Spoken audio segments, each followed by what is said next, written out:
जय हिंद साथियों। एक बार फिर से आपका स्वागत है इस प्लेटफॉर्म पर।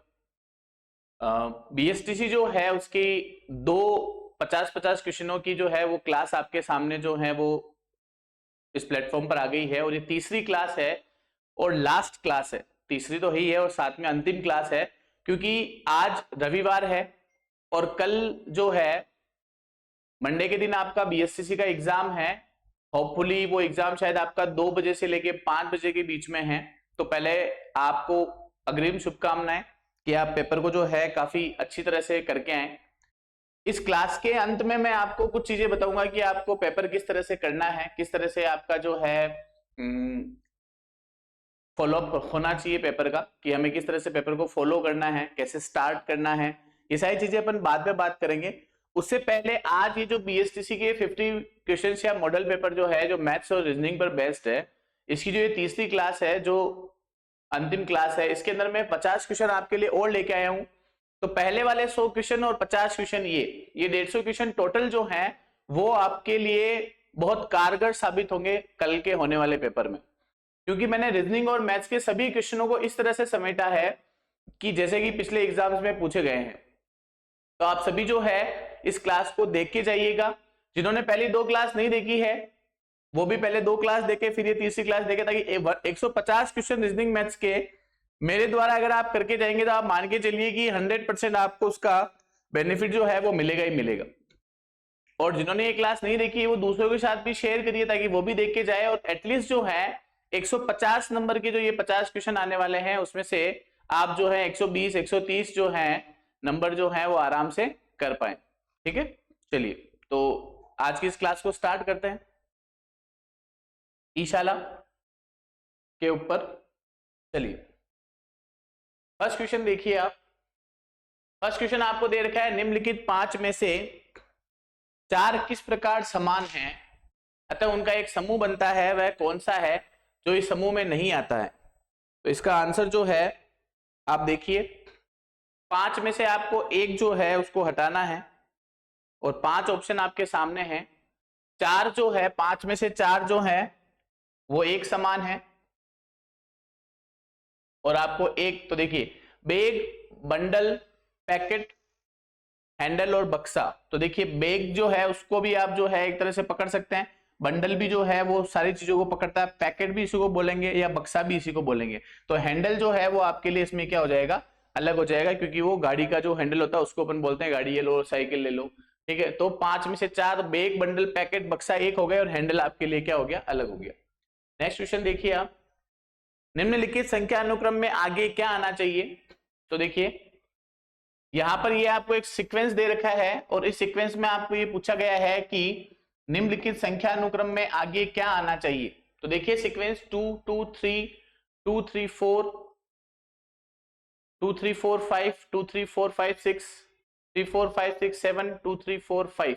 तो वैसे ही आंसर दिख रहा है कि इसका आंसर 5 है, बट फिर भी आप देख लीजिए, देखिए यहां से 2, फिर 2 3, फिर 2 3 4, फिर 2 3 5 4 5, फिर 2 3 4 5 6, उसके बाद में वापिस 3 4 5 6 7 और फिर 2 3 4 5।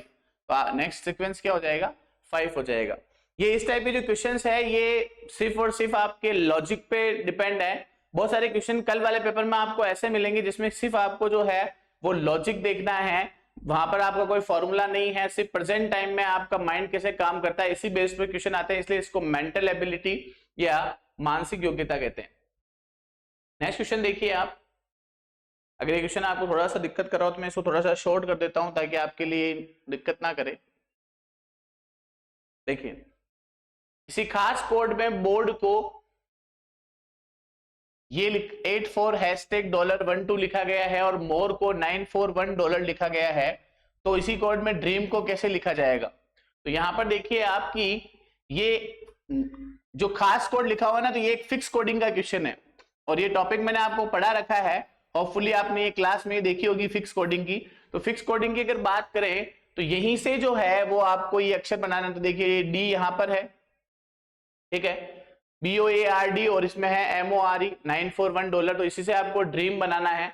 तो देखिए DREAM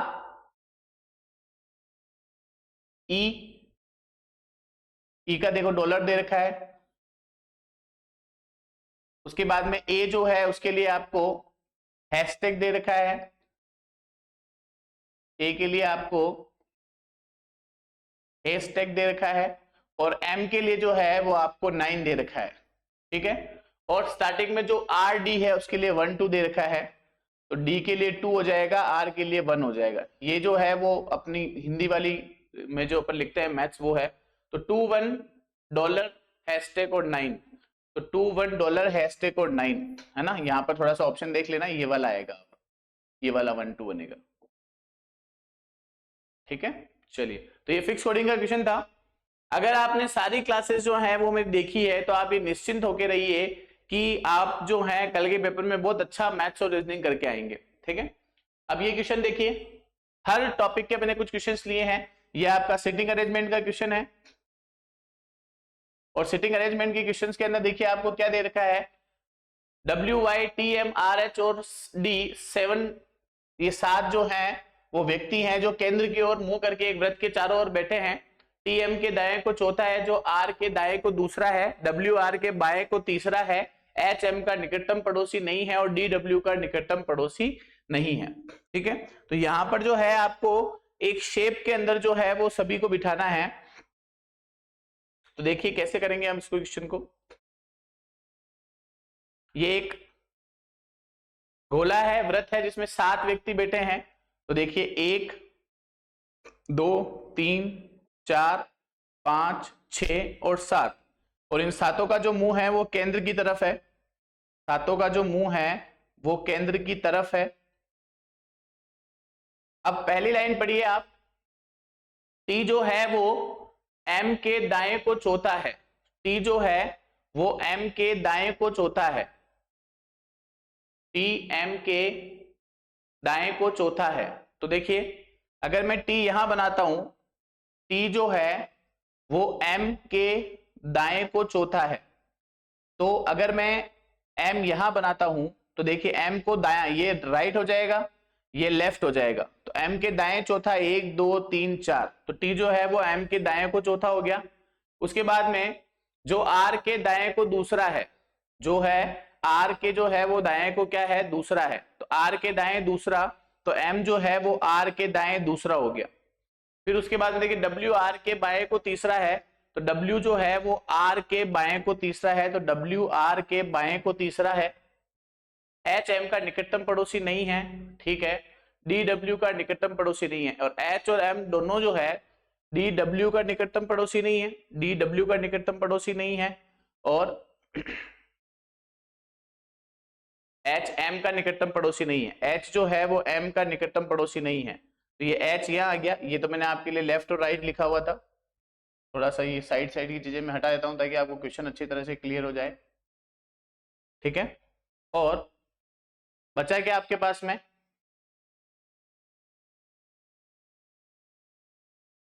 वाई डब्ल्यू हो गया, वाई हो गया, वाई नहीं हुआ। चलिए देखिए ये आपका फोटो बन गया।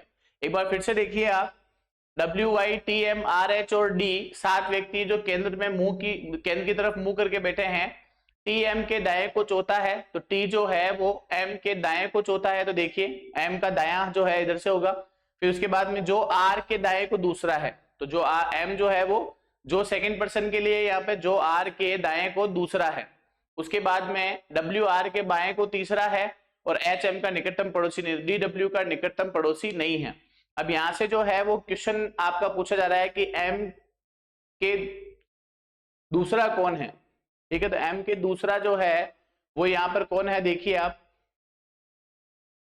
अब यहां पर सबसे बड़ी दिक्कत ये है कि आपको लेफ्ट और राइट नहीं दे रखा है, तो आप जो है क्वेश्चन के अकॉर्डिंग देख लीजिए कि एम के दाएं दूसरा कौन है, एम के दाएं दूसरा कौन है, एम के दाएं दूसरा कौन है। तो एम के दाएं दूसरा कौन है, देखिए एम के दाएं दूसरा कौन हो जाएगा, तो एम के दाएं दूसरा कौन हो जाएगा, डब्ल्यू हो जाएगा। तो एम के दाएं दूसरा कौन हो जाएगा, डब्ल्यू हो जाएगा। सिटिंग अरेंजमेंट के जो है वो एक क्वेश्चन आएगा, उसी बेस पर आपको 2 या 3 क्वेश्चन पूछे जाएंगे, तो इसलिए आप सर्कल की प्रैक्टिस करके जाना कि सर्कल जो है वो आपको किस तरह से बनाना और किस तरह से इसका आंसर निकलेगा। अब इसी में नेक्स्ट क्वेश्चन है कि एच के दाएं तीसरा कौन है, तो एच के दाएं तीसरा कौन है, तो देखो H कहां पर है, ये रहा, और H यहां पर बैठा है, तो H के दाएं तीसरा बताना है, तो H के दाएं तीसरा कौन हो जाएगा, D। ये दायां हो जाएगा, ये क्या हो जाएगा, बायां हो जाएगा। तो H के दाएं तीसरा कौन हो जाएगा, तो H के दाएं तीसरा जो है वो कौन हो जाएगा आपका, D हो जाएगा। कौन हो जाएगा, D हो जाएगा। तो H के दाएं तीसरा कौन हो जाएगा आपका, D हो जाएगा। ठीक है, फिर से देखिए, H के दाएं तीसरा कौन है, तो H के दाएं तीसरा कौन हो जाएगा, D हो जाएगा। चलिए नेक्स्ट क्वेश्चन देखिए। जितने भी टॉपिक है रीजनिंग के वो सारे मैं लेके आया हूं, कुछ मैथ्स के क्वेश्चन भी हैं, तो आप ये मान के चलिए कि 50 महत्वपूर्ण सवाल है ये आपके लिए। यदि 3060 रुपए को 1/6:1/4:3 में विभक्त किया जाए तो दूसरा भाग क्या होगा। तो देखिए 1/6:1/4:1/3, तो कुछ भी नहीं, इसका अगर सीधा एलसीएम ले लीजिए आप तो 12 एलसीएम आएगा। 12 एलसीएम आने के बाद में 6, 4 और 3 का एलसीएम आप इस तरह से ले सकते हैं। 6, 4 और 3 का एलसीएम आप लेंगे तो देखिए सबसे पहले 2, 3, 2, 3, फिर वापिस 2, 3, 1, 3 और फिर वापिस 3, 1, 1, 1। देखिए ये बेसिक है, ऐसा नहीं है कि इसका कोई दूसरा तरीका नहीं। देखिए आप डायरेक्ट भी ज्ञात कर सकते हैं कि यहाँ 6 है, यहाँ 4 है, यहाँ 3 है, तो 4, 3, 12 इसका एलसीएम आएगा, लेकिन वो प्रैक्टिस से होगा। और अभी मैं आपको बेसिक से पढ़ा रहा हूं, इसलिए मैंने आपको इस तरह से इसका आंसर बताया। तो ये आ जाएगा 6 दूना 12, 4 तिया 12 और 3 चौक 12। तो अनुपात क्या आ गया आपका, 2:3:4 आ गया। और इसको आप टोटल जोड़ेंगे तो ये आ जाएगा 9। इसमें आपको क्या ज्ञात करना है कि दूसरा भाग यानी 3 का भाग ज्ञात करना है। तो 3 का भाग ज्ञात करना, तो देखिए ये 3 बटा टोटल कितना है 9 इंटू 3060। 3060 में आप 9 का भाग देंगे तो ये कितना हो जाएगा, 9 तिया 27, 3 और 6, 9 चौक 36 और 0 340, और 3 को आप 340 से गुणा करेंगे तो ये आ जाएगा 1020 रुपए। इसका मतलब बी का जो भाग है वो कितना हो जाएगा, 1020 रुपए हो जाएगा। इस तरह से अनुपात दे रखा है, एलसीएम लेना है, 2:3:4 आ गया। इसमें से बीच वाला है 3, टोटल है 9, 2, 3, 5, 4, 9, 3/9 इंटू 3060, 9 से इसको काटा 340 बार, 340 को 3 से गुणा किया तो 1020। नेक्स्ट क्वेश्चन देखिए आप, 7, 15, 32, 67 और 281। तो देखिए 7 से 15 पर जा रहा है तो सीधा सीधा ही दिख रहा है, 7 इंटू 2 प्लस 1 बराबर 15, फिर 15 इंटू 2 प्लस 2 बराबर 32, फिर 32 इंटू 2 प्लस 3 बराबर 32 गुना 64 और 3 67, और आगे आ जाएगा 67 इंटू 2 प्लस 4। तो 67 को 2 से मल्टीप्लाई किया आपने तो 134, 134 में आपने जो है 2 ऐड किया तो ये आंसर आ जाएगा आपका 130। एक बार फिर से देख लीजिए आप, 67 को हमने 2 से मल्टीप्लाई किया तो 67 को 2 से मल्टीप्लाई किया 120 और 134, 134 और 4 138। तो आंसर क्या हो जाएगा आपका 138। आंसर क्या हो जाएगा 138। नेक्स्ट क्वेश्चन देखिए, यदि किसी सांकेतिक भाषा में अक्टूबर को ये लिखा जाए तो उसी भाषा में लेदर को किस प्रकार लिखा जाएगा। तो देखिए कोडिंग डिकोडिंग वाले क्वेश्चन जो है वो आपके गलत होने ही नहीं चाहिए, क्योंकि बहुत ही अच्छे तरीके से मैंने आपको ये टॉपिक पढ़ाया था शानदार अंदाज में।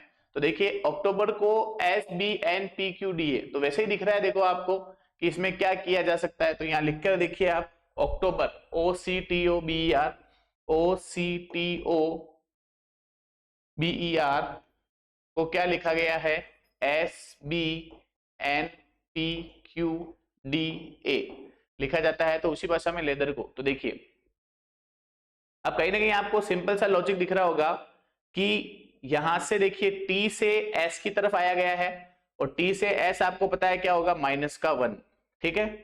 फिर उसके बाद में O से N पे गए हैं मतलब -1, और C से B आए हैं मतलब -1, तो इन तीनों में तो माइनस किया गया है। फिर इधर देखिए आप R से Q की तरफ जा रहे हैं, PQR -1, फिर B से A -1 और E से D -1, ठीक है। और O से P पर जा रहे हैं तो आपको पता है MNOP, तो यहाँ पे केवल +1 किया गया है। तो 3 में माइनस, फिर 3 में माइनस, फिर +1, तो LEATHER को क्या लिखा जाएगा, LEATHER को क्या लिखा जाएगा। तो देखिए L यहाँ पर -1 करके जाएगा तो हो जाएगा K, A यहाँ -1 करके आएगा तो हो जाएगा Z, और E यहाँ माइनस करके आएगा तो D, ठीक है। इसी तरह से H यहाँ -1 करके जाएगा तो ये हो जाएगा G, और R यहाँ -1 करके जाएगा तो क्या हो जाएगा Q, और E -1 होके क्या हो जाएगा D, और T में आपको क्या करना है +1 करना है तो STU, तो आंसर क्या बन गया आपका, जे जेड डी के यू क्यू डी जी। ठीक है, जेड डी के यू क्यू डी जी, ये आपका आंसर हो गया। कुछ भी नहीं किया, देखो कितना आसानी से हमने इस क्वेश्चन को कर लिया। फर्स्ट 3 में और लास्ट 3 में माइनस किया है और बीच वाले अक्षर के अंदर जो है वो क्या किया है, प्लस किया है। चलिए नेक्स्ट क्वेश्चन देखिए, ये ब्लड रिलेशन का क्वेश्चन आ गया। एक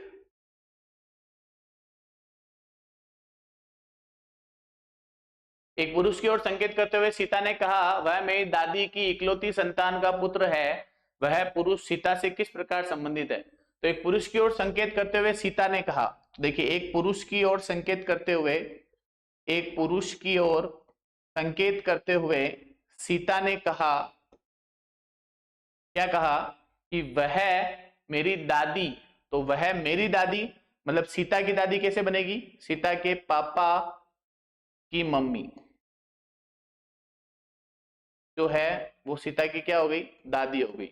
तो वह मेरी दादी की इकलौती संतान, मेरी दादी की इकलौती संतान मतलब उसके पापा हो गए, का क्या है, पुत्र है। तो वह पुरुष सीता से किस प्रकार संबंधित है? तो देखिए सीधा सीधा दिख रहा है कि वह इसका क्या हो जाएगा, भाई हो जाएगा। क्या हो जाएगा, भाई हो जाएगा। ब्लड रिलेशन के क्वेश्चन में जितनी अच्छी आपकी फ्रेमिंग होगी उतना ही आपके क्वेश्चन का सही होने का चांस बढ़ जाएगा। सॉरी, सीता ने कहा वह मेरी दादी की, वह इस पुरुष के लिए कहा कि वह मेरी दादी के इकलौते संतान का क्या है, पुत्र है। तो इसका मतलब सीता और ये दोनों आपस में क्या हो गए, भाई बहन हो गए। नेक्स्ट क्वेश्चन देखिए, 4 घंटियां 4, 6, 8 और 14 सेकंड के अंतराल में बजती है। वे चारों इकट्ठी 12 बजे बजना प्रारंभ करती है, तो वे पुनः कब बजेगी? बहुत अच्छा सवाल है, प्रीवियस ईयर से उठाया है मैंने ये। कुछ भी नहीं करना है, जब भी ऐसा सवाल आ जाए तो आपको कोई लॉजिक नहीं लगाना है, सीधा सिंपल सा इन सब का एलसीएम ले लेना है। तो 4, 6, 8 और 14 का एलसीएम अगर अपन लेंगे तो देखिए क्या आएगा, 2, 2, 3, 4, 7। फिर 2 का एलसीएम लेंगे तो 1, 3, 2, 7। फिर 2, 1, 3, 1 और 7। फिर 3 में जाएगा तो 1, 1, 1 और 7। फिर 7 का तो 1, 1, 1। तो देखिए 7 ये 21, 21 दूना 42, 42 दूना 84, 84 दूना 168। 7, 7 इंटू 3 21, 21 इंटू 2 42, 42 को 2 से गुणा किया 84, 84 को 2 से गुणा किया 168। इसका मतलब है पुनः वापस कब बजेगी, तो 168 सेकंड बाद वापस बजेगी। वो कब बजेगी, 168 सेकंड के बाद। और 168 सेकंड को आप क्या लिख सकते हैं, 60 60 यानी कि 2 मिनट और कितने सेकंड, 48 सेकंड। 2 minute 48 second. तो देखिए 12 बजने के बाद, 12 बजने के बाद वो कब बजेगी, 12 बजकर 2 मिनट और 48 सेकंड पे। तो आंसर क्या हो जाएगा इसका, 12 बजकर 2 मिनट और 48 सेकंड में। कुछ भी नहीं करना है, 4, 6, 8 और 14 का एलसीएम लेना है, इसको मल्टीप्लाई करना है, जो आंसर है उसको ऐड करना। चलिए नेक्स्ट क्वेश्चन देखिए आप, साकेत और समीर की वर्तमान आयु जो है वो 4:3 का अनुपात है। अगर उनके आयु में 10 वर्ष का अंतर हो तो 15 वर्ष के बाद उनकी आयु का योग क्या होगा? तो देखिए सिंपल सा सवाल है ये। तो एज वाले क्वेश्चन जो है आप ये मान के चलिए कि एज वाला क्वेश्चन जो है ये बीएससीसी का फेवरेट क्वेश्चन है। अभी तक जितने भी सवाल हुए उन सब में एज वाला क्वेश्चन आपको मिलेगा ही मिलेगा, इसलिए एक क्वेश्चन जो आप इसका जरूर करके जाना। देखिए साकेत और समीर जो है उनका अनुपात दे रखा है 4:3। तो मान लेते हैं कि साकेत की उम्र 4x है और समीर की 3x है, तो इनके अनुपात आयु में 10 वर्ष का अंतर है। तो देखिए 4x माइनस 3x, अंतर पूछ रहा है ना इसलिए माइनस, बराबर कितना है 10।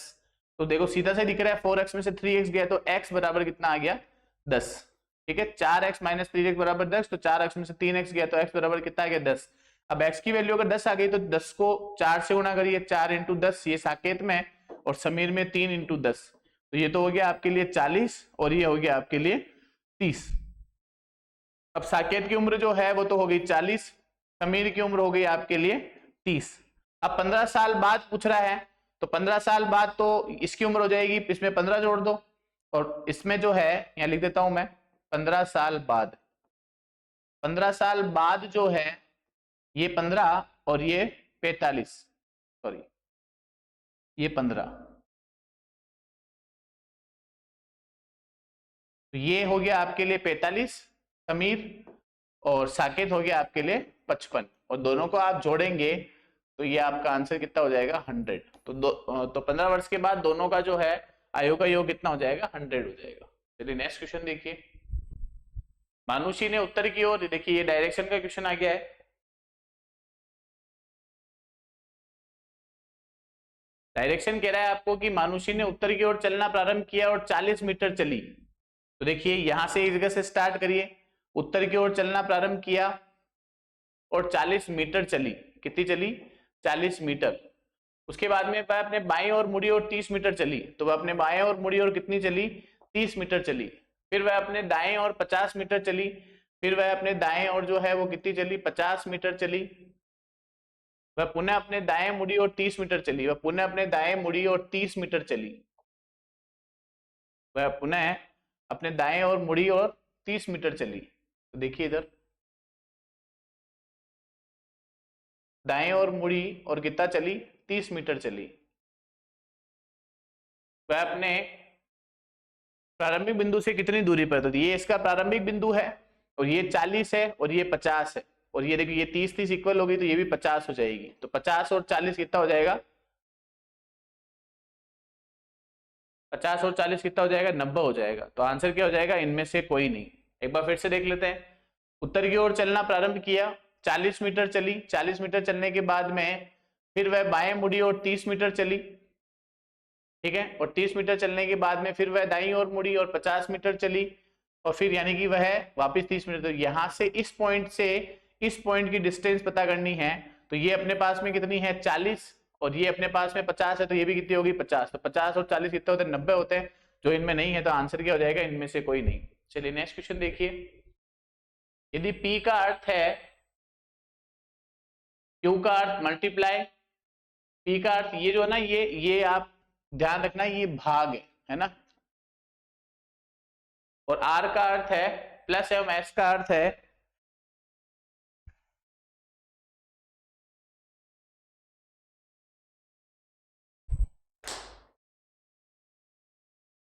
एक सेकंड चलो भी। चलिए देखिए फिर, यदि P का अर्थ जो है, देखिए इसका अर्थ जो है वो आपके यहाँ पर भाग है, Q का अर्थ मल्टीप्लाई, R का अर्थ प्लस एवं S का अर्थ जो है वो माइनस है। तो इसका मान निकालना है आपको। तो देखिए 200 भाग 50 इंटू 3, R का मतलब आपको वहां पर दे रखा है प्लस 10 -4 का मान क्या होगा? देखिए सबसे पहले आप ये करिए, तो इससे आपको पता चल जाएगा आंसर क्या आ जाएगा। 50 का 200 में भाग देंगे तो कितनी बार जाएगा? 4 बार, इंटू 3 प्लस 10 -4, तो 12 प्लस 10, 200 भाजक 50 इंटू 3,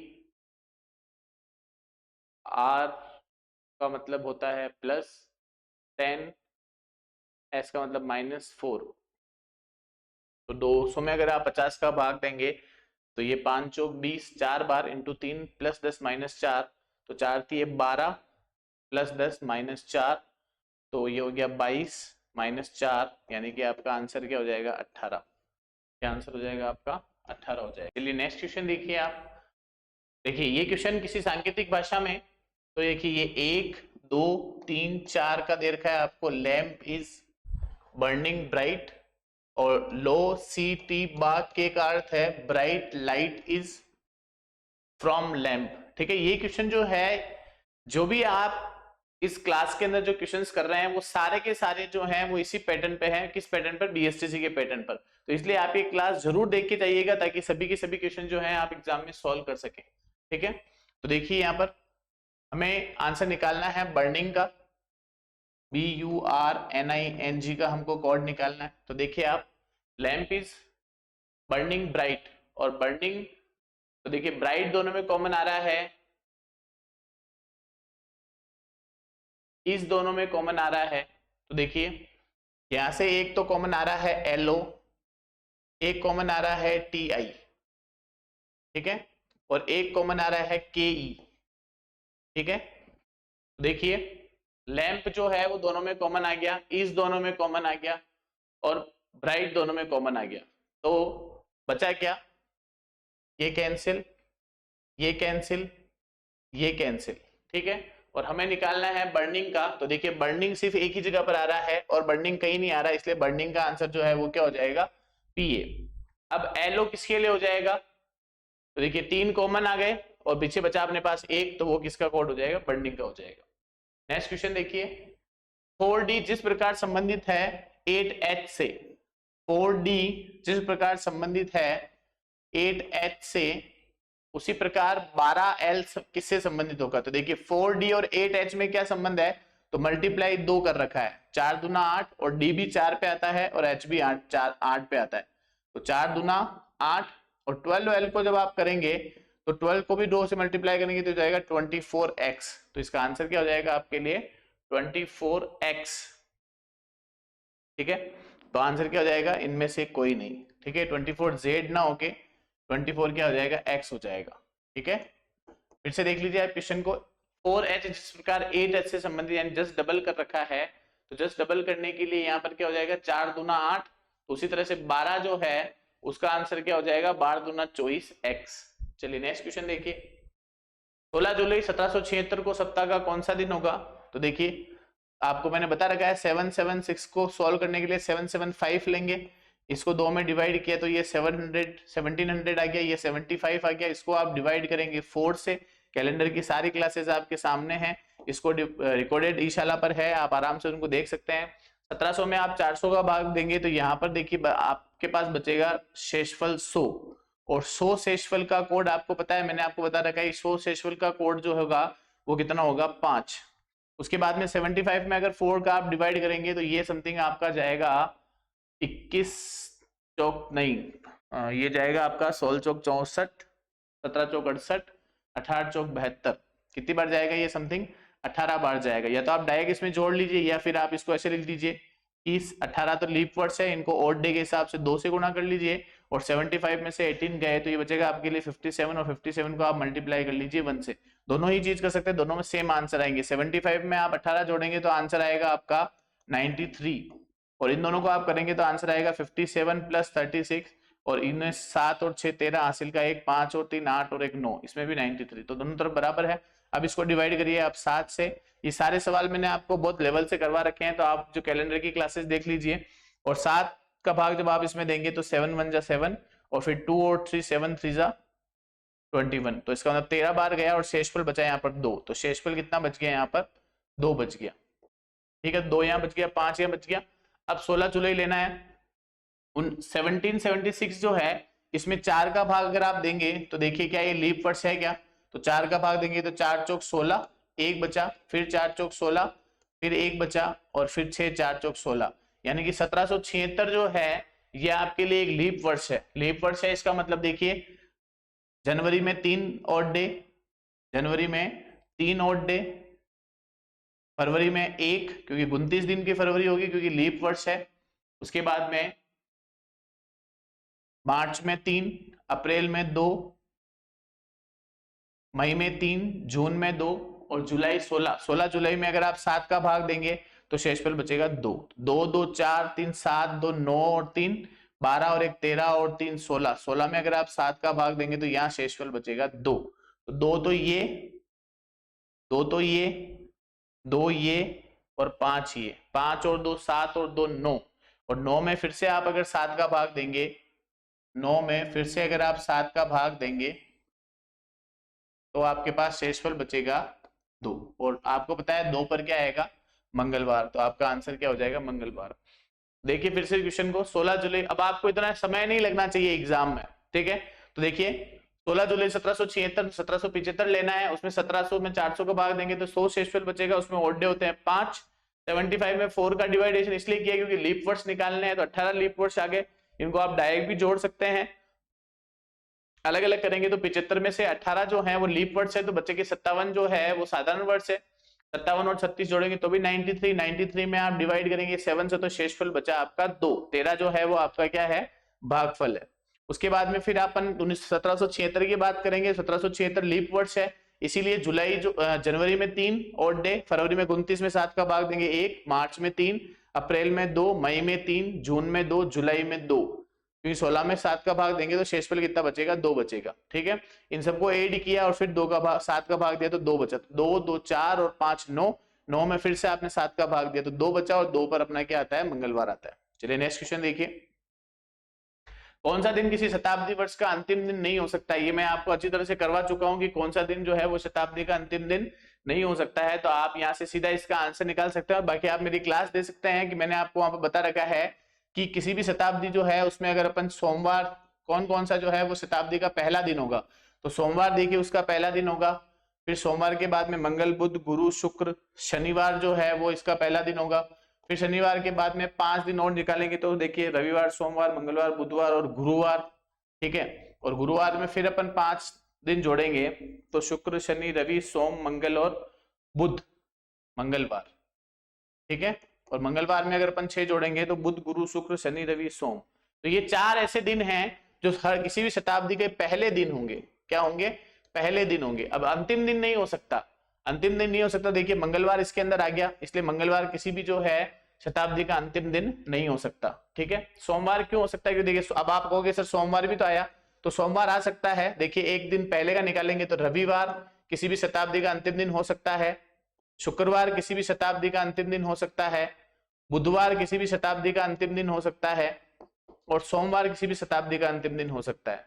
तो सोमवार दोनों में कॉमन है, सोमवार जो है वो दोनों में क्या है, कॉमन है। तो ये 3 दिन जो है ये कभी भी पहले दिन नहीं होंगे, ये 3 दिन कभी भी पहले दिन नहीं होंगे, और ये 3 दिन जो है ये कभी भी आखिरी दिन नहीं होंगे, ये कभी भी आखिरी दिन नहीं होंगे। तो किसी भी शताब्दी का अंतिम वर्ष नहीं हो सकता, तो इसका आंसर क्या हो जाएगा, मंगलवार। और बाकी देखिए आप रवि शुक्र बुध और सोम, शुक्र बुध और सोम आपको दे रखा है। नेक्स्ट क्वेश्चन देखिए, संख्या 6 के विपरीत कौन सी संख्या है। तो डाइस का सवाल है, कुछ भी नहीं करना, मैंने आपको ये नहीं पढ़ा रखा है, लेकिन फिर भी आपका एसटीसी का एग्जाम आ गया इसलिए मैंने ये क्वेश्चन लिया है। तो संख्या 6 के विपरीत है, तो जब भी आपको ऐसा क्वेश्चन आए तो आपको ये देखना है कि किस में जो है 2 कॉमन। तो यहाँ पर देखिए 6 यहाँ लिखा हुआ है, 6 यहाँ लिखा हुआ है, कुछ भी नहीं करना है, जो संख्या लिखी हुई है उसको पकड़ो और क्लॉकवाइज घुमा दो। जो संख्या दे रखी है उसको पकड़ो और उसको क्या करो, उसे क्लॉकवाइज आप क्या कर दीजिए, रोटेट कर दीजिए। तो यहाँ पे देखिए 6 लिखा हुआ है, अब 6 का आपको पता है क्लॉकवाइज कैसे चलता है, तो क्लॉक ऐसे चलता है, क्लॉक ऐसे चलता है। तो ये 6 से आपको स्टार्ट करना है, तो 6 1 और फिर 1 से 4, और यहां से भी 6 को पकड़ना है, फिर क्लॉकवाइज चलना है, तो 6 5 और 2। और आपसे पूछा है कि 6 के विपरीत कौन सी, आपको पता है किसी भी पासे पर जो है वो 6 संख्याएं होती है, 1 2 3 4 5 और 6। अब 1 2 3 4 5 6 में से देखिए 1 आ गई, 4 आ गई, 2 आ गई, 5 आ गई, 6 आ गई, कौन सी बच गई, 3 बच गई। इसका मतलब इस 6 के विपरीत वाली संख्या जो हो जाएगी वो क्या हो जाएगी, 3 हो जाएगी। और आपसे क्वेश्चन क्या पूछा गया है, 6 के विपरीत कौन सी संख्या है, तो आपका आंसर क्या हो जाएगा, 3 हो जाएगा। एक बार फिर से देखिए, जो आपको दोनों में कॉमन दिख रहा है उस कॉमन को जहां, क्योंकि अपने को 6 पूछा है इसलिए अपन 6 पे गए, तो यहां से 6 से आपको क्लॉकवाइज घूमना है, इधर भी 6 से आपको क्लॉकवाइज घूमना है। तो देखिए 6 1 4 6 5 2, 6 1 4 6 और 6 5 और 2, यहाँ पर क्या आ जाएगा 6 5 2। तो अब देखिए 1 आ गया, 4 आ गया, 5 आ गया, 2 आ गया, तो क्या बच रहा है, 3 बच रहा है। तो ये दोनों सेम है, 2 बार आ गया तो इसके नीचे क्या आ जाएगा, 3। तो 6 के अपोजिट में क्या आ जाएगा, 3 आ जाएगा। नेक्स्ट क्वेश्चन देखिए आप, नीचे दी गई दर्शाई आकृति में घनों की संख्या ज्ञात कीजिए। तो ऐसे वाले क्वेश्चन जो है वो देखिए, मैं अभी भी आपको यही कहना चाह रहा हूं कि हम लोग जो है कॉम्पिटिटिव एग्जाम फाइट नहीं कर रहे हैं। हम कॉम्पिटिटिव एग्जाम फाइट तो कर रहे हैं, लेकिन वो एक एंट्रेंस एग्जाम है, BSTC is a entrance exam. ठीक है, तो इसलिए आप जो है ये मान के चलिए कि स्तर जो है वो बहुत बेसिक रहेगा, लेकिन कॉन्सेप्ट पूछे जाएंगे। स्तर जो है वो बिल्कुल बेसिक रहेगा, लेकिन कॉन्सेप्ट पूछे जाएंगे। तो देखिए यहाँ पर कुछ भी नहीं करना, आपको काउंटिंग लिखनी है 1 2 3, एक बार सीधी काउंटिंग लिखनी है, एक बार उल्टी काउंटिंग लिखनी है, 1 2 3। देखिए 1 2 3 1 2 3 1 2 3 1 2 3, और मल्टीप्लाई करना है, 3 1 जा 3 2 2 जा 4 3 1 जा 3, कितना हो गया 10। तो आंसर क्या हो गया आपका डी। कुछ भी नहीं हुआ, देखिए बिल्कुल आसान सवाल था। इस तरह से 4 रखे हुए हैं, आपने कुछ भी नहीं किया, सीधा सिंपल सा आंसर है। एक बार गिनती ऐसे लिखनी है, एक बार गिनती उल्टी लिखनी है। 3 को 1 से गुणा किया, 2 को 2 से गुणा किया, तो देखिए ये नीचे 3, ये 3 और ये 1, तो 3 2 1 1 2 3, तो ये आंसर क्या आ जाएगा आपका 10 आ जाएगा। नेक्स्ट क्वेश्चन देखिए, निम्न आकृति को मोड़ने के बाद विकल्पों में से, तो ये कि फिर से डाइस का क्वेश्चन है और ये नया क्वेश्चन है, ये पूछा ही जाएगा आपसे। इसमें कुछ भी नहीं करना है आपको, इसमें एक रूटीन फॉलो करना है कि फर्स्ट के बाद थर्ड, सेकंड के बाद फोर्थ और इसके बाद में ये, बस ये रूटीन फॉलो करना है। फिर से देखिए, फर्स्ट से थर्ड, फर्स्ट से थर्ड, 2 से 4 और साइड वाले इससे ये वाला, ठीक है। तो देखिए क्या बनेगा, फर्स्ट के नीचे जो है वो थर्ड आ जाएगा, तो एफ के नीचे आ गया आपका बी, ठीक है। फिर ई के नीचे आ गया आपका सी, ठीक है, और फिर ए के नीचे कौन सा आ जाएगा आपके डी। ये आपका पैटर्न बन रहा है। अब इसमें से ये पूछ रहा है कि निम्न में से कौन सा विकल्प बनाया जा सकता है आकृति को मोड़ने पर। तो देखिए यहां पर डाइस में आपको एक चीज ध्यान रखनी है कि जब भी आप इस तरह से इसको मोड़ेंगे, तो जैसे मान लीजिए कि एक फलक जो है वो ये है, एक फलक ये है और इसके नीचे की दूसरी फलक ये है, तो इसके जस्ट नीचे अगर ये फलक है तो या तो ये ऐसे आएगा या फिर ये ऐसे आएगा, ठीक है। ये दोनों फलके कभी भी इस तरह से साइड में नहीं आएगी, ठीक है। तो आप ये ध्यान रखिएगा। और आप यहां देख लीजिए, ये दोनों एक, ये एफ का अपोजिट बी है, ई का अपोजिट सी है और ए का अपोजिट डी, तो ये दोनों कभी भी जो है इस तरह से साथ में नहीं आएंगे, ये क्या आएंगे, अपोजिट आएंगे। तो देखिए एफ का अपोजिट बी, देखो साथ में आ रहा है, मतलब ये नहीं बनेगा, ठीक है। ये ए है, ये बी है, ये सी है और ये डी है, तो ए तो बनेगा नहीं, मतलब ये कैंसिल है। उसके बाद में बी देखिए, एफ और ई और डी, तो देखिए ये वाला बन सकता है, ठीक है। फिर तीसरे में देखिए बी ई सी, तो देखिए बी ई और सी दोनों साथ में नहीं आएगा, ई और सी दोनों साथ में नहीं आएंगे, यहाँ पर एफ और बी साथ में नहीं आएंगे। और इस वाले में देखिए ए ई डी, तो देखिए ए ई और डी, तो ए और डी साथ में नहीं आएंगे, और ए और डी साथ में नहीं आएंगे, इसका मतलब आंसर क्या हो जाएगा, केवल बी बनेगा। केवल क्या बनेगा, बी बनेगा। एक बार फिर से देख लीजिए आप,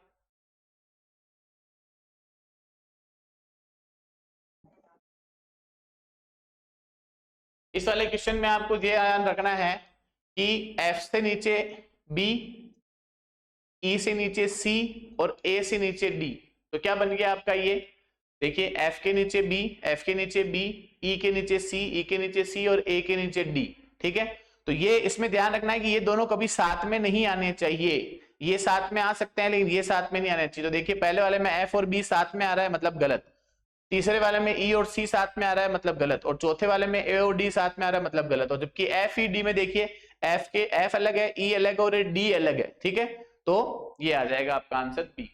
नेक्स्ट क्वेश्चन देखिए आप, निम्नलिखित, ये लॉजिकल वेन डायग्राम का क्वेश्चन है। निम्नलिखित आरेख में आयत, वर्ग, वृत्त और त्रिभुज में गेहूं, चना, बाजरा और चावल की उपज वाले क्षेत्र को दर्शाता है। आरेख के आधार पर निम्नलिखित प्रश्नों का उत्तर दीजिए। तो देखिए आयत, वर्ग, वृत्त और त्रिभुज, तो देखिए आयत जो है वो गेहूं को दर्शा रहा है, तो आयत जो है ये दर्शा रहा है आपके गेहूं को, ठीक है। उसके बाद में वर्ग जो है वो दर्शा रहा है चने को, वर्ग दर्शा रहा है चना।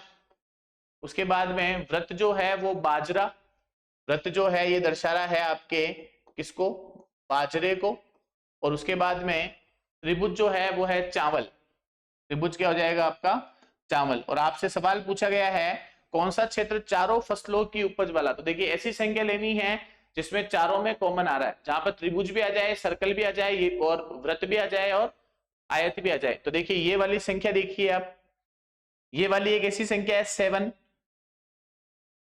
जो देखिए 7 आपको इस ट्रायंगल में भी दिख रहा है, 7 आपको इस वृत्त में वर्ग में भी दिख रहा है, 7 आपको इस आयत में भी दिख रहा है और 7 जो है वो आपको इस वृत्त में भी दिख रहा है, ठीक है। तो आंसर क्या हो जाएगा इसका 7। बहुत ही अच्छे सवाल है ये, बहुत बेसिक है, बस आपको कॉमन निकालना आना चाहिए। मतलब वो कहते हैं ना कि इस एग्जाम को पास करने के लिए आपको ज्यादा मेहनत करने की जरूरत नहीं, लेकिन मेहनत करनी जरूर पड़ेगी, ये ध्यान रखना आप। नेक्स्ट क्वेश्चन देखिए इसी पे। अब इसमें पूछा गया है कि किस क्षेत्र में केवल गेहूं और बाजरे की उपज होती है, किस क्षेत्र में केवल गेहूं और बाजरे की उपज होती है। तो देखिए केवल गेहूं और बाजरा पूछा है आपसे, तो केवल गेहूं और बाजरा कैसे देखेंगे आप, तो केवल गेहूं और बाजरा, तो ये गेहूं और बाजरे में कॉमन क्या आ रहा है, तो देखिए ये आपका गेहूं वाला पार्ट है, ये आपका बाजरे वाला पार्ट, मतलब 4 ऐसे हैं जहां पर क्या है, केवल गेहूं और बाजरा है। 4 ऐसे हैं जहां पर केवल क्या है, गेहूं और बाजरे की उपज होती है। नेक्स्ट क्वेश्चन देखिए, इसमें है किस क्षेत्र में चावल और बाजरे के अलावा किसी और फसल की उपज नहीं होती। अब अपने को देखना है चावल और बाजरा। चावल और बाजरा आप यहीं से देख लीजिए, आपको पता है कि त्रिभुज जो है वो चावल है, त्रिभुज जो है वो क्या है, चावल है, और बाजरा जो है वो आपका क्या है, व्रत है। बाजरा क्या है, आपका व्रत है। देखिए बाजरे और चावल की फसल के अलावा फसल नहीं होती, तो बाजरा और चावल देखिए, तो ये दो ऐसा है जहां केवल क्या होता है, बाजरा और चावल होता है। क्या होता है, बाजरा और चावल। चलिए नेक्स्ट क्वेश्चन देखिए।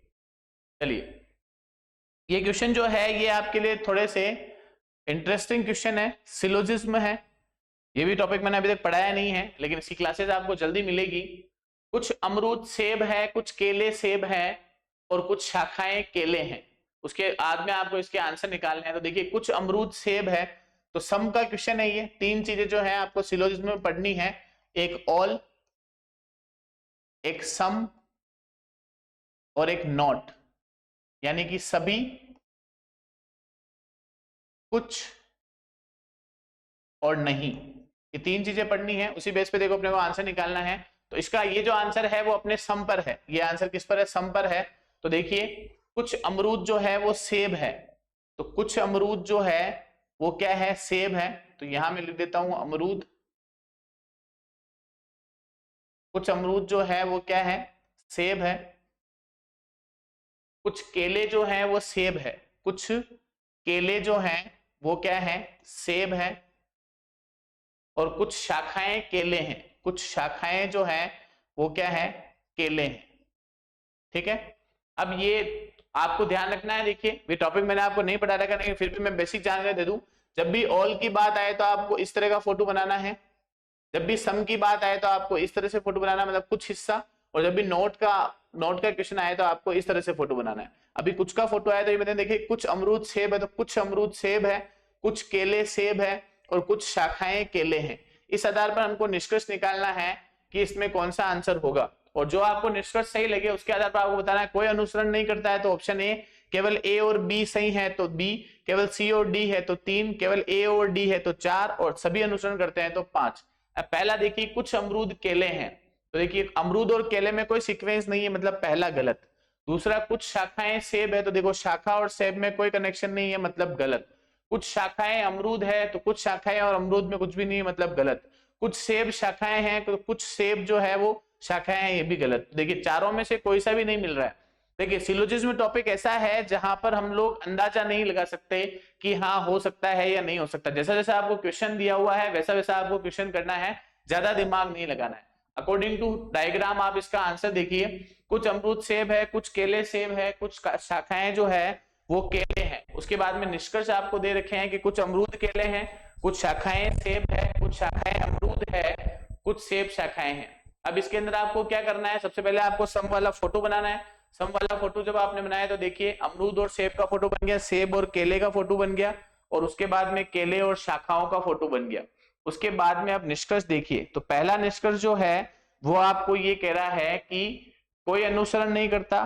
दूसरा आपको दे रहा है केवल ए और बी अनुसरण करते हैं, और तीसरे में दे रखा है आपको केवल सी और डी अनुसरण करते हैं, और चौथे में आपको दे रखा है कि केवल ए और डी अनुसरण करते हैं, और पांचवें में दे रखा है सभी अनुसरण करते हैं। अब आप इसको इस जो है इसका आपको क्या देना है, आंसर देना है। तो चलिए बताइए क्या आंसर आएगा आपके हिसाब से। ठीक है, तो देखिए कोई भी नहीं मैच कर रहा है, इसलिए क्या हो जाएगा, कोई भी अनुसरण नहीं करता है। नेक्स्ट क्वेश्चन देखिए आप, ये भी सिलोजिज्म का ही है। अभी अपन ने जस्ट सिलोजिज्म का क्वेश्चन ही किया था, तब मैंने आपको बहुत सारी चीजें दिखाई थी और समझाई थी आपको। अब इसमें देखिए सभी फूल जो है वो कमरे हैं, तो सभी फूल जो है वो कमरे हैं।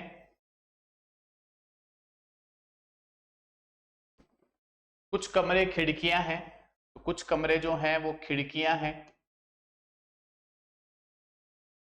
और सभी कार्ड खिड़कियां हैं, और सभी कार्ड जो हैं वो क्या हैं, खिड़कियां हैं। तो देखिए इस आधार पर निष्कर्ष, कुछ कार्ड फूल हैं, तो कुछ कार्ड और फूल में कोई संबंध नहीं है।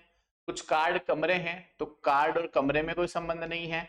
कुछ खिड़कियां फूल है तो खिड़की और फूल में कोई संबंध नहीं है, और सभी कार्ड कमरे हैं तो कार्ड और कमरे में कोई संबंध नहीं। इसका मतलब आंसर क्या हो जाएगा, इसका कोई अनुसरण नहीं करता है। नेक्स्ट क्वेश्चन देखिए आप,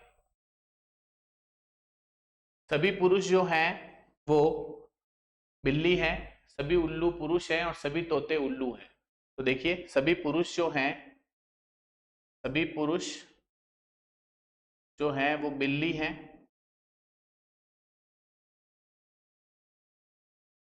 ठीक है। सभी उल्लू जो हैं वो पुरुष है, तो सभी उल्लू जो हैं वो क्या है, पुरुष है।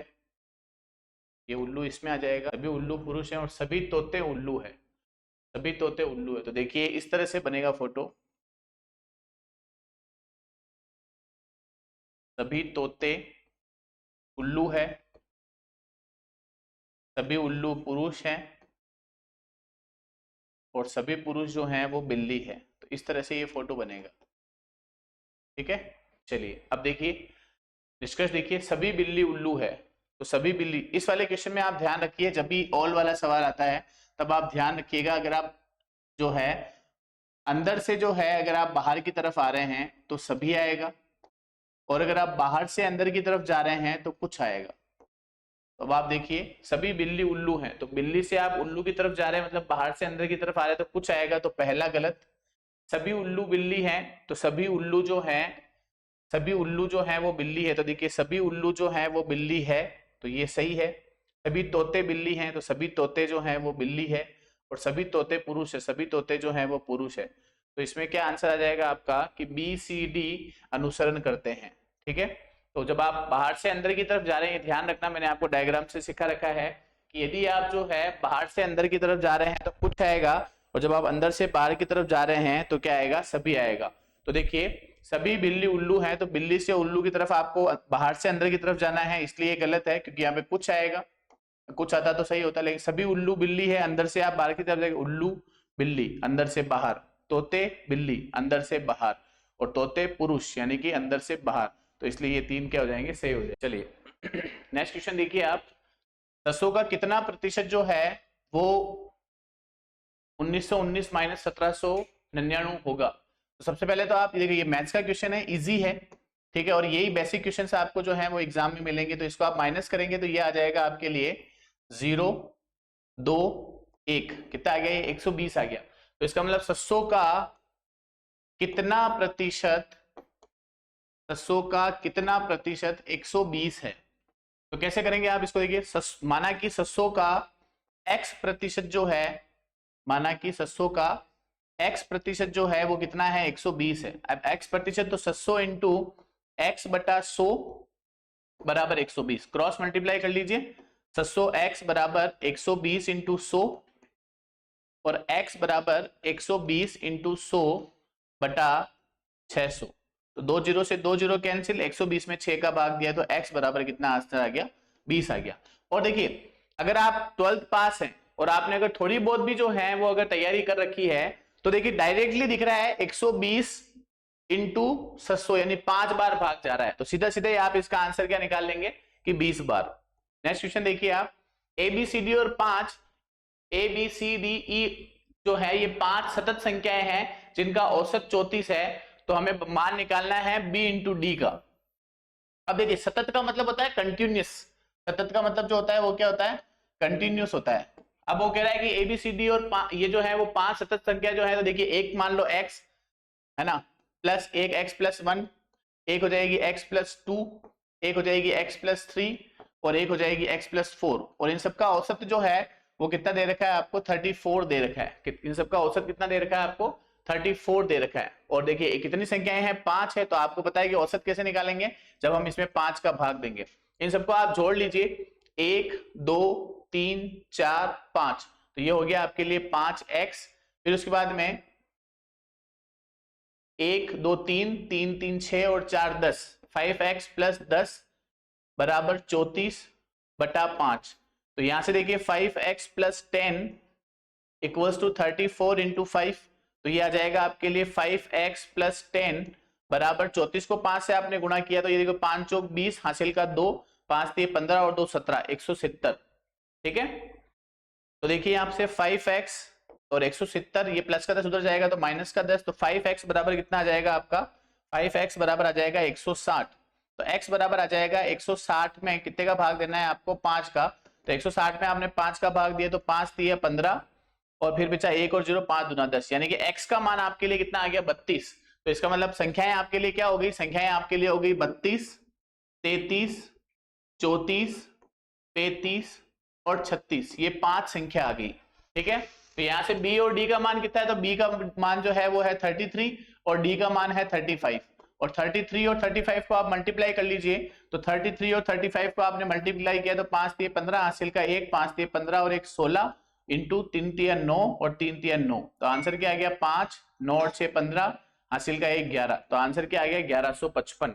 आंसर क्या आ गया 1155 आ गया। एक बार फिर से देखिए आप, 32, 33, 34, 35, 36, ये आपके लिए 5 संख्या आ गई। आपसे पूछा b इंटू डी का मान कितना है, तो b इंटू डी का मान निकालने के लिए आप क्या करेंगे, 33 को आप जो है 35 से गुणा करेंगे, 33 को 35 से गुणा में 5 से 15, हासिल का 1, 5 से 15 1 16, 3 तिया 9, 3 तिया 9, तो जोड़ा तो 5, 6 और 9 15, हासिल का 1 और 11, 1155। इसका आंसर क्या हो जाएगा यहाँ पर, 1155 हो जाएगा।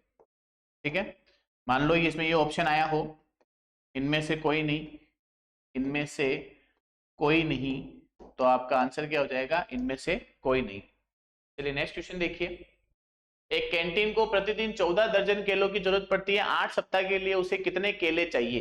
तो देखिए आपको पता है कि 1 दर्जन बराबर 12 होता है, तो 1 दर्जन बराबर 12 होता है, तो 14 दर्जन केले जो है प्रतिदिन चाहिए, तो 14 को 12 से गुणा करेंगे आप, तो 14 को 12 से गुणा करने पर यह आ जाएगा आपके सामने 140 और 28 168, और उसके बाद में 8 सप्ताह के लिए चाहिए, और आपको पता है कि 8 एक सप्ताह में 7 दिन होते हैं, तो 8 7 56, तो आपको क्या करना है, 168 को आपको 56 से मल्टीप्लाई करना है। तो 8 छंग 48, हासिल का 4, चतरंग 36, 4 40, 0 4, 6 कम 6 और 4, 8 छंग 48, हासिल का 4, चतरंग 36 और 40, 0 4, 6 कम 6 और 4 10, इंटू 8 पंजे 40, हासिल के 4, 5 छंग 30 और 4 34, 3 और 5 एकम 5 और 3 8। इसका आंसर आ जाएगा आपके लिए 8, 0 4 और 9, 9408। तो ये आंसर क्या हो जाएगा 9408। नेक्स्ट क्वेश्चन देखिए। एक आदमी और उसके पुत्र की औसत आयु 48 वर्ष है, तो आदमी और उसके पुत्र की औसत आयु 48 है, तो दो जनों की 48 है, तो औसत आयु 48 है, तो 48 को वैसे आप 2 से मल्टीप्लाई करेंगे तो टोटल कितनी हो जाएगी, 48 इंटू 2 मल्टीप्लाई इक्वल्स टू 96, और उसके बाद में उनकी आयु का क्रमशः अनुपात 5:3 है। तो देखिए 5:3 दे रखा है ना। पिता, एक आदमी और उसके पुत्र की आयु जो है वो कितनी है, पिता बोलो चाहे या आदमी बोलो, ठीक है, तो इनका अनुपात जो है वो 5:3 है। ठीक है, तो अब देखिए यहाँ पर सिंपल सा लॉजिक है कि अगर मैं जो है यहाँ पर 5 तो ये और 3 ये 8, तो ये 5x है, ये 3x है, टोटल कितना हो गया 8x हो गया, बराबर 96। तो यहाँ से x की वैल्यू क्या आ जाएगी, तो 96 डिवाइड बाई 8 इक्वल्स टू 12, तो x का मान कितना आ गया 12 आ गया, और पुत्र 3x है, तो 12 इंटू 3 यानी कि 36। तो इसका आंसर क्या हो जाएगा आपके लिए 36 हो जाएगा। क्या आंसर हो जाएगा इसका 36 हो जाएगा। नेक्स्ट देखिए वापस से, पिता और पुत्र की औसत आयु 48 है, तो 2 है तो 2 से गुणा कर दिया 96, पिता 5x है, पुत्र 3x है, तो 8x इक्वल्स टू 96 हो गया, तो x बराबर 12 आ गया, और 12 जो ये 3x दे रखा है, तो 3 इंटू 12 कितना हो जाएगा 36 हो जाएगा। यदि लाल को सफेद, सफेद को काला, काले को पीला व पीले को हरा तथा हरे को नीला और नीले को बैंगनी कहा जाए तो ट्रैफिक चलने का रंग किससे प्रदर्शित किया जाएगा। बहुत ही बढ़िया सवाल है। देखिए ट्रैफिक चलने का रंग, तो ट्रैफिक चलने का रंग का मतलब क्या होता है, आपको बताया जब ग्रीन लाइट होती है, जब हरा दिखाते हैं तो हम लोग चलने लगते हैं, ठीक है, और जब रेड दिखाई देता है तो हम लोग जो है वो रुक जाते हैं, तो हम क्या हो जाते हैं रुक जाते हैं। तो ग्रीन जो है वो क्या दिखाने पर क्या होगा, जो है हम चल चलेगी। तो हरे को क्या कहा गया, देखो आप, हरे को नीला कहा गया, हरे को क्या कहा गया, नीला कहा गया, तो ट्रैफिक को किसे प्रदर्शित करेंगे, नीले से प्रदर्शित करेंगे। नेक्स्ट क्वेश्चन देखिए,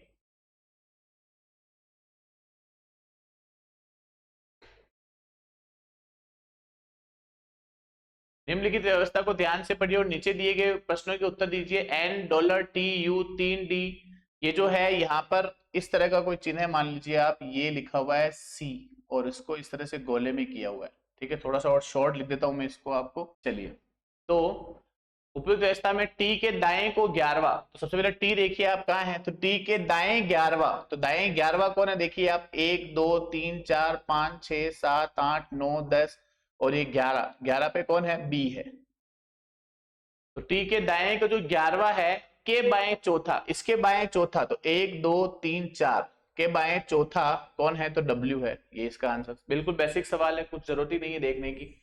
इसी में ये देखा है कि यदि उपरोक्त व्यवस्था में सभी संख्याओं को हटा दिया जाए तो दाएं छोर से 7वां कौन होगा, तो उपरोक्त में से संख्या को हटा दो, तो एक ये हट गया, यहां पर अभी मैंने आपको बताया सी है, ठीक है, फिर ये एक हट गया, फिर 2 4 6, ठीक है। उसके बाद में कह रहा है कि सभी संख्याओं को हटा दिया जाए तो दाएं छोर से 7वां कौन होगा, दायां छोर ये है और बायां छोर ये है, तो दाएं छोर से 7वां देखो 1 2 3 4 5 6 और 7, तो कौन होगा दाएं छोर से 7वां, एफ होगा।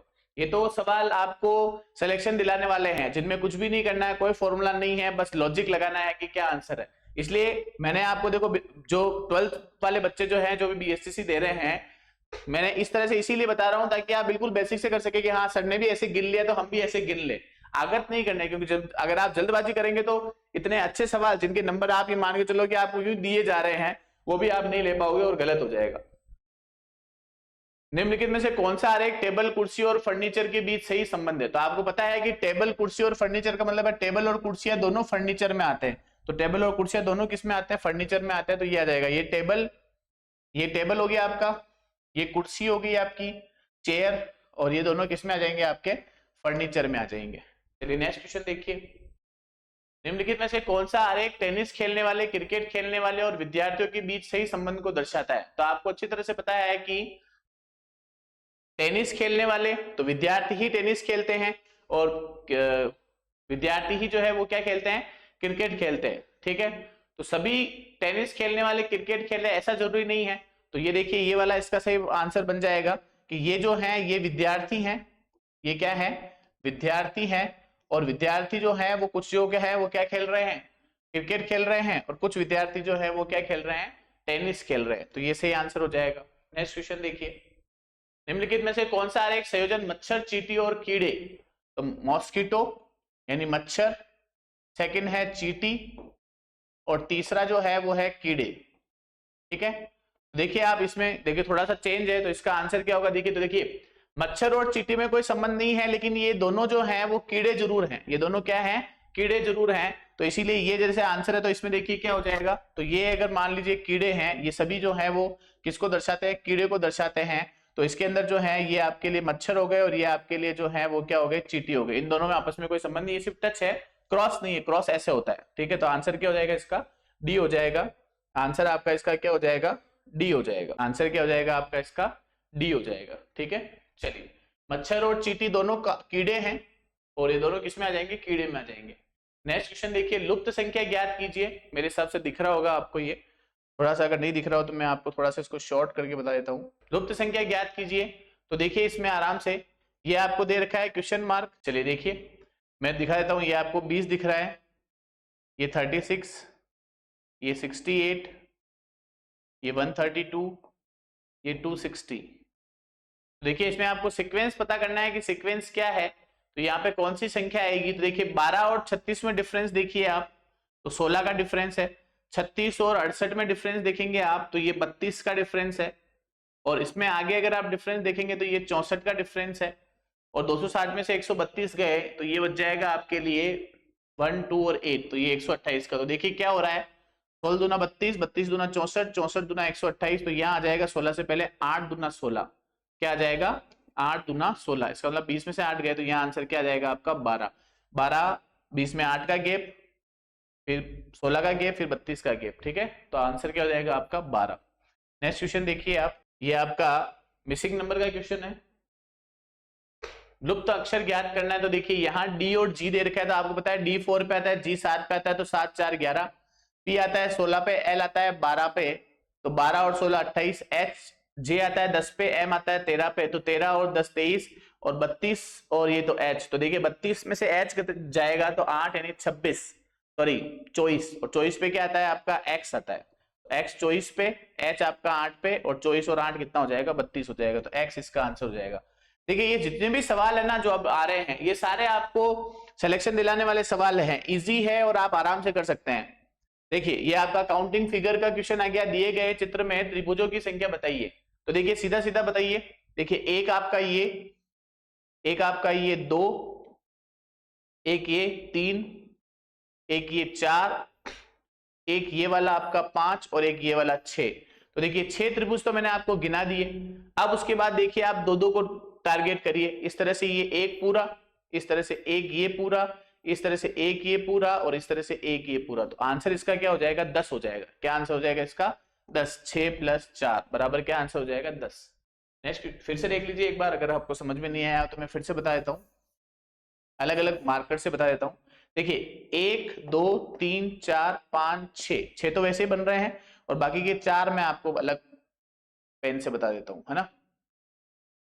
देखिए उसके बाद में एक बनेगा आपका ये वाला, ठीक है, एक बनेगा आपका ये वाला, एक बनेगा आपके लिए ये वाला और एक बनेगा आपके लिए ये वाला, ठीक है। तो ये 4 और बन जाएंगे। चलिए नेक्स्ट क्वेश्चन देखिए आप, इसमें कितने वर्ग मौजूद हैं? तो वर्ग में देखिए कुछ भी नहीं करना है आपको, वर्ग में बिल्कुल शॉर्ट ट्रिक लगानी है, शॉर्ट ट्रिक कुछ भी नहीं लगानी है आपको। सिंपल सा यहाँ ये लिखना है, ये 3 का स्क्वायर, ये देखिए यहाँ कुछ भी नहीं करना है, आप ऐसे करिए, गिनती लिखिए 1 2 और 3 और इसका स्क्वायर कर दीजिए, स्क्वायर स्क्वायर स्क्वायर। अब देखिए आपको ज्ञात भी तो वर्ग ही करना है और वर्ग को कहते भी तो स्क्वायर ही है, तो इसी वजह से आप कुछ नहीं मत करिए, गिनती लिखिए 1 2 3 और इसका स्क्वायर कर दिए, 1 का स्क्वायर, 2 का स्क्वायर और 3 का स्क्वायर, ठीक है। अब देखिए 3 का स्क्वायर कितना होता है? 9, 2 का स्क्वायर कितना होता है? 4 और 1 का स्क्वायर कितना होता है? 1। तो 9 और 4 13 और 1 14, तो ये हो गए। और ये एक अलग से एक्स्ट्रा दे रखा है आपको, ये आपको एक क्या दे रखा है? अलग से एक्स्ट्रा दे रखा है। तो इसका आंसर क्या हो जाएगा? 14 + 1 = 15। 14 + 1 = क्या हो जाएगा? 15 हो जाएगा, ठीक है। वर्ग में कुछ भी नहीं करना है, 1 2 3 और स्क्वायर करना है, ठीक है। चलिए नेक्स्ट क्वेश्चन देखिए, दी गई आकृति में कितने त्रिभुज हैं? तो देखिए ये क्वेश्चन बहुत इंपॉर्टेंट है, ये विशेषकर जो है पिछले एग्जाम का था इसलिए मैं लेके आया हूं। इस क्वेश्चन को बहुत ही मतलब इंपॉर्टेंट माना गया है। देखिए कुछ भी नहीं करना है आपको, यहाँ पर आप देखिए यहाँ पर जो है, पहले आप इस चीज को सीखिए कि अगर इस तरह से कोई भी अगर आपको एक क्वेश्चन दिया जाए जिसमें त्रिभुज अगर आपको ज्ञात करने हैं, तो देखिए आपको कुछ भी नहीं करना है, यहाँ 1 लिखना है, यहाँ 2 लिखना है, यहाँ 3 लिखना है, यहाँ 4 लिखना है। तो 1 और 2 3, 3 3 6 और 4 10, इन सबको जोड़ लो आपस में, 1 + 2 + 3 + 4, तो 4 3 7 2 9 1 10 हो गए। अब सेम चीज यहाँ करिए, 1 2 3 और 4 और 1 2 3 और 4, तो देखिए ये ऊपर कितने हो गए? 10 और नीचे भी कितने हो गए? 10। तो 10 और 10 20, तो इसका आंसर हो गया। लेकिन साथ साथ में देखिए आप, एक ट्राइंगल बन रहा है ये वाला, एक बन रहा है ये वाला पूरा, फिर ये एक बन रहा है ये वाला और एक बन रहा है ये पूरा, तो ये 4 और इसमें जुड़ जाएंगे। 24 + 4 20 + 4 आंसर कितना हो जाएगा आपका? 24 हो जाएगा। अब देखिए इसमें बहुत सारे स्टूडेंट जो है वो गड़बड़ कर देते हैं। जैसे मान लो अगर इसमें ऑप्शन जो है वो 20 होता, ऑप्शन जो है वो क्या होता? 20 होता, तो क्या करते फिर आप? ठीक है, तो आप अधिकतर जने जो है इस तरह से 20 कर जाते, लेकिन थोड़ा सा दिमाग लगाया और आपके 3 नंबर पक्के। चलिए नेक्स्ट क्वेश्चन देखिए आप, एक व्यक्ति 5% साधारण ब्याज पर 3 वर्ष के लिए 75,000 रुपए उधार लेता है। मैथ्स का क्वेश्चन है, साधारण ब्याज का देखो 5% रेपो रेट कितनी दे रखी है आपको? 5% दे रखी है और उसके बाद में 3 वर्ष के लिए 75,000 रुपए उधार लेता है, तो वह इसे 3 वर्ष के लिए 7% की दर से बी को उधार लेता है, मतलब 1 से 5 पे ले रहा है और दूसरे को 7 पे दे रहा है, तो उसका लाभ क्या होगा? तो देखिए पहले तो आप जो है 1 का निकाल लीजिए। तो साधारण ब्याज का सूत्र आपको पता है, साधारण ब्याज बराबर मूलधन इंटू दर इंटू समय बटा 100। तो देखिए मूलधन कितना दे रखा है? 75,000, दर दे रखी है आपको 5%, समय दे रखा है आपको 3 साल के लिए और उधार ये दे रखा है 100। तो देखिए 2 से 2 कैंसिल हो जाएगा, तो 750 को आपने 5 से गुणा करके 3 से गुणा किया, तो आंसर कितना आ गया आपका? 5 दिए 15, 15 को 0 से किया 0, 15.75, 5 7 और 15 7 105, 105 और 7 112, तो 11,250 रुपए तो ये देगा। और सामने वाले से कितने लेगा? तो आप 7% कर दीजिए इसी की जगह पर, यहाँ पर 5 की जगह 7 कर दीजिए। 75 × 7 × 3/100, 2 से 2 कैंसिल, तो कितना आ गया ये 750 और 7 दिया 21। अब 21 से गुणा कर लीजिए, तो 21 को 0 से किया तो 0, 21 को 5 से किया तो 21 पंजे 105, तो 5 हासिल का 10 और 21 आता है 147, 147 और 10 157। ठीक है, तो 15,750 रुपए, तो 15,750 रुपए तो वो खुद कमा रहा है और 11,250 सामने वाले को दे रहा है। तो इसका मतलब सीधा सीधा उसने 4,500 रुपए जो है उसने कमा लिए। अब ये तो हो गया लॉन्ग पैटर्न, आपने अलग अलग निकाला। या फिर एक काम कर, अब इसका शॉर्ट पैटर्न क्या होगा वो देखिए, 5% पे इसने लिए, 7% पे इसने लिए। ये मैंने आपको लॉन्ग मेथड बताया है। जब मैं आपको मैथ्स बताऊंगा तब मैंने आपको मैथ्स में बहुत जो है वो शॉर्टकट बताऊंगा। वो आप यहाँ देखिए, ये लॉन्ग पैटर्न हो गया, एक आपने 5% पे निकाला, एक आपने 7% पे निकाला। अब यहाँ पर आप सीधा शॉर्टकट क्या करिए, ये 7% पे बेच रहा है और ये 5% पे क्या कहते हैं जो ना इससे ले रहा है, तो दोनों का डिफरेंस कितना है, 2% है। 7% में 5% निकाल दो, कितना हो जाएगा 2%। और सीधा सीधा जो है 75,000 का 2% निकाल लो, तो 75,000 इंटू 2 इंटू 100, सॉरी 100 तो नीचे आएगा, इंटू 3 वर्ष के लिए, बटा नीचे क्या आ जाएगा 100 आ जाएगा। 2 जीरो से 2 जीरो कैंसिल, तो पीछे क्या बच गया आपका 750 इंटू 2 तिया 6। इसको आप गुणा करेंगे तो 0, 5 छंग 30 और हासिल का 3, 7 पंजे 7 छंग 42 और 3 45। देखिए सेम आंसर आ गया 4,500। ठीक है, कुछ भी नहीं करना है, 7 में से 5 निकाले 2% और फिर आप 75,000 का 2% निकालेंगे, 2 जीरो में से 2 जीरो कैंसिल, 750 को 6 से गुणा किया तो 4,500। नेक्स्ट क्वेश्चन देखिए, एक व्यक्ति ने एक मेज 420 रुपए में खरीदी और उसे 15% की हानि पर बेच दिया, मेज का विक्रय मूल्य ज्ञात कीजिए। अब देखिए लास्ट टाइम है, कल आपका पेपर है, ठीक है, ये क्लास अभी आपको जो है थोड़ी देर में आपके पास आ जाएगी, इस क्लास को आप देख के जाइएगा। लेकिन मन में बहुत सारी, दिमाग में बहुत सारी चीजें चल रही है कि साधारण ब्याज का क्वेश्चन आ गया तो कैसे करेंगे, एज कैसे करेंगे। तो बेटा देखो वो टाइम अब बीत चुका है, अब आप उसका कुछ नहीं कर सकते। ये तो आपको पहले सोचना चाहिए था जब आप फ्री बैठे थे और ये सोचे थे कि पढ़ लेंगे पढ़ लेंगे पढ़ लेंगे, है ना। समय अगर आपने नष्ट किया, चिड़िया चुग गई खेत, अब पछतावा होत गया, तो वो आप सोचिए अब कुछ नहीं हो सकता। लेकिन आप जो है इतना सा तो कर ही सकते हैं कि इस क्लास को देखिए और इस क्लास में जो मैं क्वेश्चन करा रहा हूं उसी पैटर्न पर आप जो है एग्जाम में बैठ जाइए, तो कहीं ना कहीं आपको जरूर फायदा होगा। अब देखिए, अब मैं आपको यहाँ पे थोड़ा बहुत प्रॉफिट एंड लॉस में ले चलता हूं। एक मेज 420 रुपए में खरीदी गई, इसका मतलब मेज जो है उसका क्रय मूल्य जो है वो आपके लिए कितना हो गया, 420 रुपए हो गया। ठीक है, अब उसके बाद में 15% की हानि पर उसे बेचा गया, तो मेज का विक्रय मूल्य क्या होगा, और मुझे क्या ज्ञात करना है, विक्रय मूल्य ज्ञात करना है। क्या ज्ञात करना है, विक्रय मूल्य। अब देखिए 420 रुपए में उसको खरीदा उसने और 15% हानि पर बेचा, तो 420 का 15% निकाल लीजिए आप। तो 420 का 15% निकालेंगे तो 15% निकालेंगे तो बटा 100, 1 जीरो से 1 जीरो कैंसिल, उसके बाद में 5 दिए 15 और 5 दूना 10 और 2 से इसको काटा तो ये हो जाएगा आपका 2 और 1। 21 को आपने 3 से गुणा किया तो ये आपके लिए कितना आ जाएगा, 21 तिये 63।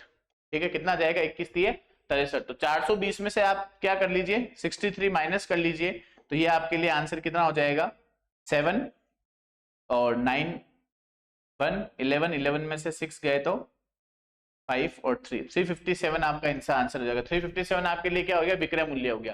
कुछ बेसिक जानकारी तो देखिए, खरीदा गया मूल्य क्रय मूल्य, बेचा गया मूल्य विक्रय मूल्य। विक्रय मूल्य जो है वो क्रय मूल्य से ज्यादा है तो लाभ होगा और विक्रय मूल्य क्रय मूल्य से कम है तो हानि होगा। तो क्रय मूल्य 420 रुपए है, 15% हानि पर बेचा, तो देखिए 420 का 15% निकालना है, तो 15% का निशान हटाने के लिए, प्रतिशत का निशान हटाने के लिए जो है वो यहाँ पर नीचे क्या आ जाएगा, 100 आ जाएगा। 1 जीरो से 1 जीरो कैंसिल, 5 से काटा 5 ते 15, 5 दूना 10, 2 से काटा 21 दूना 42। 21 को 3 से गुणा किया, 21 दिए 63 रुपए में उसको हानि हुई। 420 में से 63 माइनस करोगे तो आंसर कितना आ जाएगा आपके पास में, 357 आ जाएगा। एक शहर की जनसंख्या 48,700 है, पहले वर्ष में यह 25% बढ़ी, दूसरे वर्ष में यह 8% घटी, 2 वर्ष के अंत में शहर की जनसंख्या कितनी होगी। तो देखिए सिंपल सा सवाल है, 48,700 जनसंख्या थी, पहले वर्ष में यह 25% बढ़ी। 25% का मतलब 25/100, 2 जीरो से 2 जीरो कैंसिल, 486 को 25 से गुणा करना है। 486 को आपने 25 से गुणा किया तो 25 संग 150 जीरो हासिल का 15, 25 8 है 200, 200 में 15 जोड़ा तो 215 का 5 हासिल का 21 और 25 चौक 100 और 21, 25 12,150। तो पहले साल में 12,150 जनसंख्या बढ़ गई और थी कितनी, 48,700। तो 48,700 में आप 12,150 को ऐड कर लीजिए, तो ये आपके लिए क्या हो गया, 0, 5, 7, 0 और 6, 60,750, और फिर 8% घट गई तो 60,750 का जो है आप कितना निकाल लीजिए, 8% निकाल लीजिए। इसका आप 8% निकालेंगे तो एक जीरो से एक जीरो कैंसिल, फिर आपके पास में 10 बचा, तो आप इसको या तो मल्टीप्लाई करके काट लीजिए या फिर सीधे सीधे काट लीजिए। तो देखिए मैं काट लेता हूं इसको आपने 4 2 से काटा तो ये 4, इसको काटा तो 5, और 5 से आप इसको काटिए तो 5 एकम 5, एक और 0, 5 दूना 10, फिर 7, 5 एकम 5, फिर 2 और 5 25, तो 12 15, 12 15 को 4 से गुणा किया तो देखिए 4 पंजे 20, 0 हासिल का 2, 4 एकम 4 और 2 6, 4 दूना 8 और 4 एकम 4, 4,860 आ गया। अब 4,860 जो है वो इसमें से घटा दीजिए आप, तो 60,750 में से आप क्या करेंगे, 4,860 घटा देंगे। क्या कर देंगे, 4,860 घटा देंगे, तो ये 0, 15 में से 6 गए तो 9, 17 में से 8 गए तो भी 9, फिर 5 और ये 5, 55,990, 55,890, सॉरी ये यहाँ पे 8 आएगा, 55,890।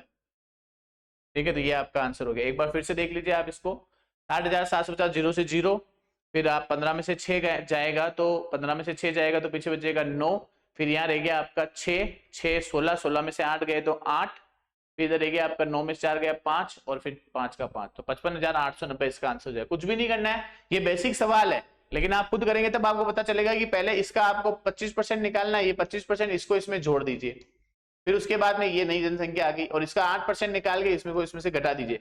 घटाया इसलिए क्योंकि जनसंख्या घटी, बढ़ाया इसलिए क्योंकि जनसंख्या बढ़ी। चलिए नेक्स्ट क्वेश्चन देखिए आप, बी 16 तो डी कितना होगा। तो देखिए बी 2 पे आता है, आपको पता है 2 से ये 16 पे जा रहा है, यानी किससे गुणा कर रखा है, 8 से। किससे गुणा कर रखा है, 8 से, या ये कह सकते हैं 2 8 16, और डी जो है वो आता है 4 पे, और इसको 8 से गुणा करेंगे 32, तो चलिए ये भी नहीं हो रहा है। या फिर ये कह सकते हैं अपन की 2 जो है वो 16 पे जा रहा है, यानी 2 8 16 और 4 8 32, ये भी सही है। या फिर अपन ये कह सकते हैं ये 2 का स्क्वायर, ये 2 है तो 2 का, ये 2 है, ये 4 का स्क्वायर है, और ये 4 है, ये 4 है, 2 4 4 8, तो ये 8 का स्क्वायर कितना आ जाएगा, 64 आ जाएगा। 8 का स्क्वायर कितना आ जाएगा, 64 आ जाएगा। सांप मेंढक और मेंढक, तो जिस तरह से देखिए सांप, अब देखिए यहाँ पर अब सांप मेंढक और मेंढक जो है वो टेडपोल में है, तो आप इसका आंसर जो है वो टेडपोल मत कर देना। इसका आंसर क्या होगा, देखिए सांप जैसे मेंढक को खाता है उसी तरह से मेंढक जो है वो कृमि को खाता है। मेंढक किसको खाता है, कृमि को खाता है। तो ये बेसिक सवाल है, ध्यान रखिएगा आप। नेक्स्ट क्वेश्चन देखिए आप, निम्नलिखित शब्दों में से विषम शब्द चुनिए। ये अभी नया पैटर्न स्टार्ट किया है और ये नए पैटर्न के सवाल आपको मिलेंगे, तो निम्नलिखित शब्दों में विषम शब्द चुनिए। तो देखिए वर्ग फीट, वर्ग इंच और वर्ग मीटर ये सब माप है, जबकि वर्गमूल जो है ये मैथ्स की एक वो है। तो इसका आंसर आपके सामने क्या हो जाएगा, इसका आंसर हो जाएगा आपका वर्गमूल।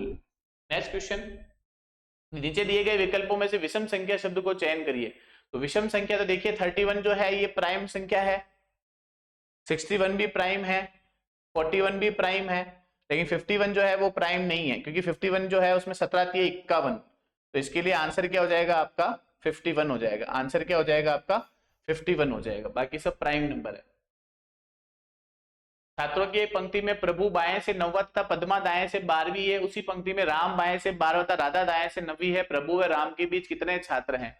तो आपको कुछ भी नहीं करना है। देखिए छात्रों की पंक्ति में प्रभु बाएं से 9वां है, तो प्रभु जो ये लेफ्ट है ये राइट है, प्रभु बाएं से 9वां है, तो ये प्रभु जो है वो बाएं से 9वां है। पद्मा दाएं से 12वीं है, पद्मा जो है वो दाएं से 12वीं है, पद्मा जो है वो दाएं से 12वीं है। इसी पंक्ति में राम बाएं से 12वां है, इसी पंक्ति में राम जो है वो बाएं से 12वां है, राम जो है वो बाएं से 12वां है, तथा राधा दाएं से 9वीं है। राधा जो है वो दाएं से क्या है, 9वीं है, राधा दाएं से 9वीं है। ये आ गई आपकी राधा। ठीक है, प्रभु, पद्मा, राम और राधा, तो प्रभु और राम के बीच में कितने हैं, तो ये देखिए ये आपका प्रभु है, ठीक है, और यही आपका राम है।